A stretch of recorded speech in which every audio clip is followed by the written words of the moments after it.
Now, look, let's start with Mathias Cormann, Finance Minister. He finally today confirmed that he would be leaving politics at the end of the year. Of course, Miranda, we discussed this on the show last week and we first revealed it then. So Miranda, do you think his departure will be a big loss ultimately for the government?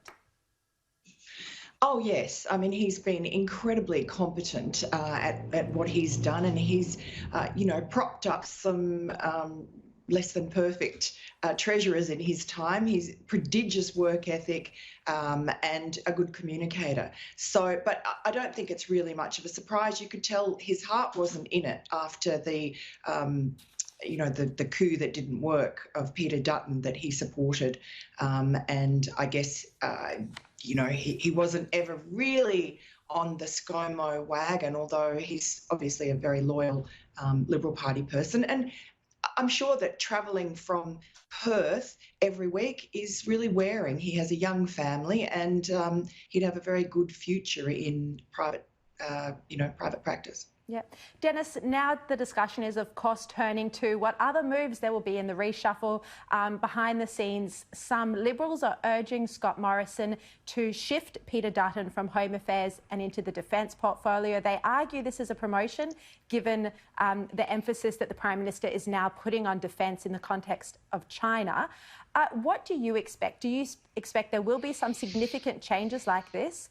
And also, one of the big parts, the lasting parts of Mathias Cormann's legacy will be that he put the final nail in the coffin of Turnbull's leadership. And maybe this is an ongoing concern of Scott Morrison's, that he's better to remove some of these conservative figures that could pose a future threat to him out of the key positions.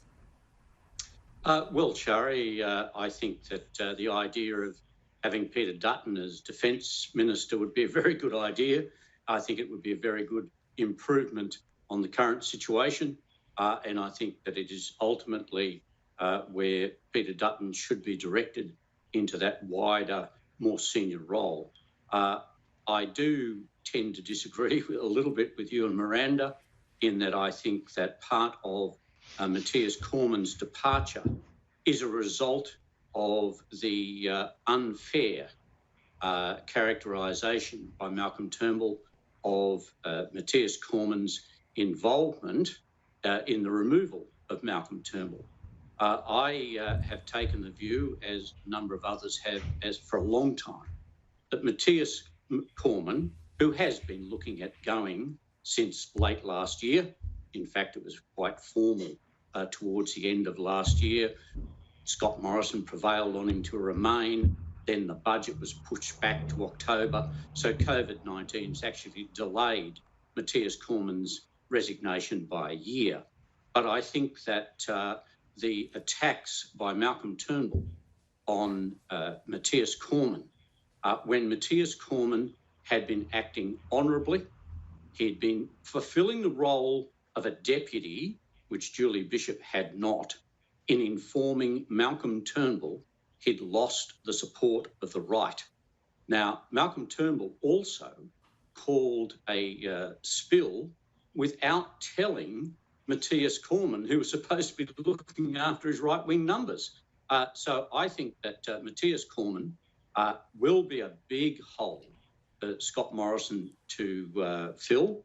But it's also interesting to see that as a dutiful minister, as a loyal member of the Liberal Party and as a loyal member who supports his leaders, he's prepared to hang around, take another 6 months in assisting Josh Frydenberg, who's relatively inexperienced. And I think that once again, Mathias Cormann has demonstrated his honourable streak, his loyalty to the Liberal Party, and unfortunately, I think he's part of collateral damage to Malcolm Turnbull's own mistakes about his own leadership. Yeah, it's a fascinating difference of a different way of looking at what happened, because, of course, the other way is that the leadership coup was faltering when he dragged Michaelia Cash and Mitch Fifield into Malcolm's office and then into that courtyard press conference where he publicly said Malcolm didn't have support and that he didn't have the numbers, when in fact you know, at that point, the numbers hadn't really changed. But I guess that will be forever. Well, I was reporting on it as it broke, Sharri. So was I. Night before, yes, you were. Yeah. And the night before, Mathias Cormann had been told Michaelia Cash and Mitch Fifield no longer supported Malcolm Turnbull. By the time he went to the public press conference, it was all over Red Rover. And I think that, you know, it's good to have differences about all these opinions, and we'll just see. But in the meantime, I think Mathias Cormann has left a big hole for Scott Morrison to fill. Yeah, particularly when it comes to negotiating with the Senate. Miranda, what do you think about that animosity that Mathias Cormann has held for a long time towards Scott Morrison? And this was exposed in Malcolm Turnbull's book. Do you think this came as a reality check to the Prime Minister? Do you think that he would be privately sorry at all that Mathias is leaving? And if not him, his factional allies? Look, I wouldn't believe everything that's in Malcolm Turnbull's book. I don't know really if Mathias Cormann is as hostile as Malcolm Turnbull claims towards the Prime Minister, and I think that he's a team player, Mathias Cormann. He's been that through this very turbulent period of the Liberal Party and their leadership struggles. He's been the one constant, and I think he'll be a great loss. Really, very much. I mean, I know being in those budget lockups in Canberra, it's Mathias Cormann that we turn to. He's on top of all the detail all the time. He's very, very good at his job, and he's a sort of an unusual character for Canberra in that he's actually very humble. So he doesn't push himself forward. And I think that especially with the problems that the economy is crippled, that Australia will really miss Mathias Cormann and his smarts. So I think it's a great loss. And I don't think that Mathias Cormann would have been a thorn in the side for Scott Morrison. And I'm sure Scott Morrison would prefer that he stay because he makes the government stronger. So I think he is a great loss. There's not a huge brains trust in that government.